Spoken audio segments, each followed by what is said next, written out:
2021ko apirilean Aroztegiaren proiektuaren aurkako protesta baten harira Baztango 7 bizilaguni egindako epaiketaren lehen saioan, bertze, atestatua egin zuten Guardia Zibileko agenteen, Aroztegiako sustatzailearen eta obren arduradunaren testigantzak entzun ahal izan dira.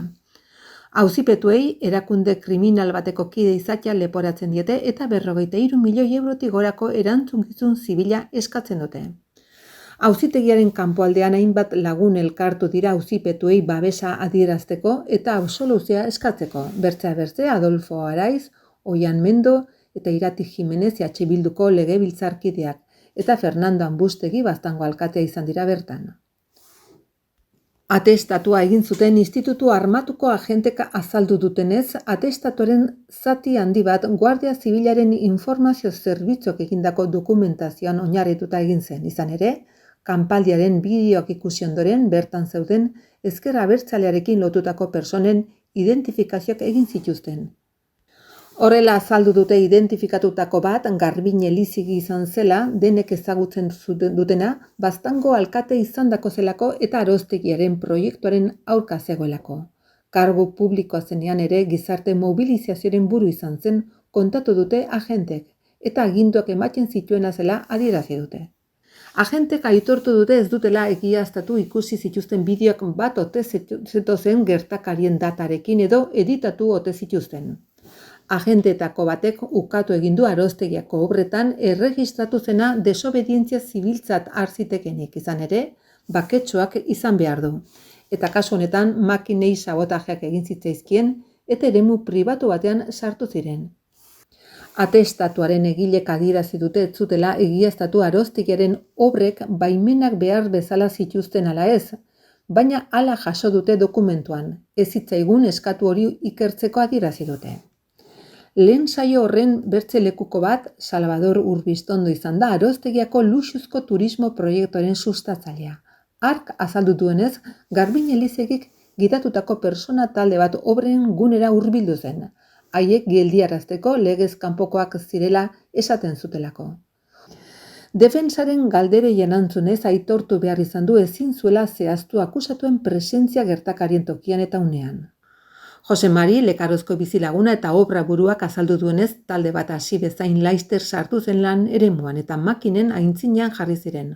Obrak legez kanpokoak zirelako gelditu zirela eta irainak ere entzun zituela erreklamatuz. Jose Mari salatari deitzen diotela adierazi du, baina ez dakiela zeren ondorio den salaketak aurkeztu zituela eta akusatuak identifikatu zituela onartu duen arren. Enpresa esleipedun bateko langile bat ez da hain irmo izan eta adierazi du ez zutela mehatxatu, ez zuela bere osotasuna mehatxupean ikusi eta obra gelditzeko eskaera modu baketsuan egin zela.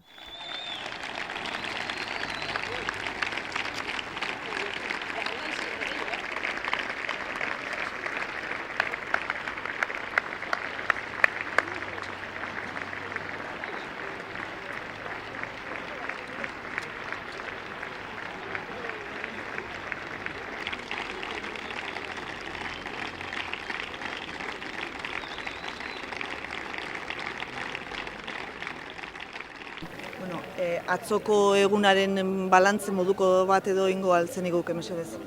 Bai, ikusi dugu haien narratibaren baitan egin direla kontakizunak, orai arteko definitu dutena, ez? Talde antolatu baten salaketa hortan mantentzen dira, eta gainera 53 milioi euro horiek dituztera bilatzen dena, eta hori definituko dutera sutsuki. Gaurko ze espero duzue? Uste dugu bere hortan segituko dira, ez? Beti eran duguna da historia bat definitu nahi dutela, 53 milioi euroek lortzea dutela helburu, izan Espainiako gobernutik edo Nafarroko gobernutik, beraz hori definituko dute haien erretorikan, haien gezurrekin eta alduten enean. Bai.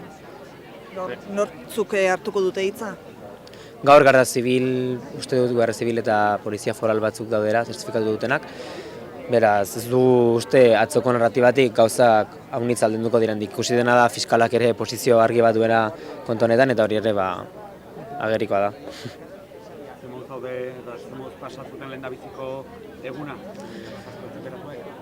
Uste dut egun gogorra izan zela, nekagarria ere ez, ikustea zure burua horrelako egoera batean gogorra izan behar du. Baina, bueno, uste dut ere espero zen zerbait zela, orduan beprest daudela eta anima honitzekin gure babes osoa eskaini nahi diegu ere kanpotik haiei izan hemen gaudenekin edo Baztandik edo Euskal Herri osotik. Gaurre kultura eta euskara arloko lagunak dituzue alboan. Bai, ala izan da bai, atzo lurraren defentsako arloa izan genuen, gaur kultura eta euskara, uste dugu euskara eta kultura jo puntuan jarriko litzatekela makroproiektu hau aintzineratako balitz, beraz uste dugu salagarria dela ere gai hau erdi puntuan jartzea eta hortaz erabaki genuen arrela egitea. Lekarozen luxuzko hotela, golf zelaia eta 228 txalet egin nahi izaitea zentzugabekeria da. Zeren Euskal Herriko eta munduko egoera soziala eta ekologikoa ezagutuz, lurra horretarako erabiltzea eta turismoa garatzea zentzugabekeria da. Lurra bereziki elikagaiak ekoizteko behar dugu. Interes pribatuentzat den egitasmo hori, Baztandar hainitzen nahiaren aurka doa, antidemokratikoa da eta bidegabea da, bai injustoa da. Desobedientzia zibila zilegi da egoera bidegabe bat salatzen duelarik, legitimoa da bai. Bidegabekeria gauzatuko zuten makinen aintzinean esertzea eta protestatzeko kanpaldi bat egitea zilegizkoa da. Lurraren erabilpen egokia nahi dutenei kartzela zigorrak eta isunak ezartzea, violentzia ikaragarria litzateke, kriminala litzateke. Violentziaren bidez batzu pobretuz besteak aberastea litzateke. Violentziaren bidez politika antidemokratikoa egitea litzateke. Makroproiektu horrek gainera herri identitatean eta horrenbestez bertako hizkuntzan, euskaran, izugarrizko inpaktua izango luke. Gutxiagotutako hizkuntza are gehiago gutxiagotuz. Euskal Herrian euskarazek zapalkuntzari gabeko Euskal Herria du helburu. Hala, eskubide kolektiboen defentsan dihardutenen borroka babesteaz gain geure egiten dugu. Justizia biziko arlo guzietan gauza dadin. Horiekola, 7 auziperatuen absoluzioa eskatzen dugu, eta makina geldiarazteko esertzea eta kanpaldi hori egitea interes publikoko ekintzak direla adieraztea epaileei eskatzen diegu.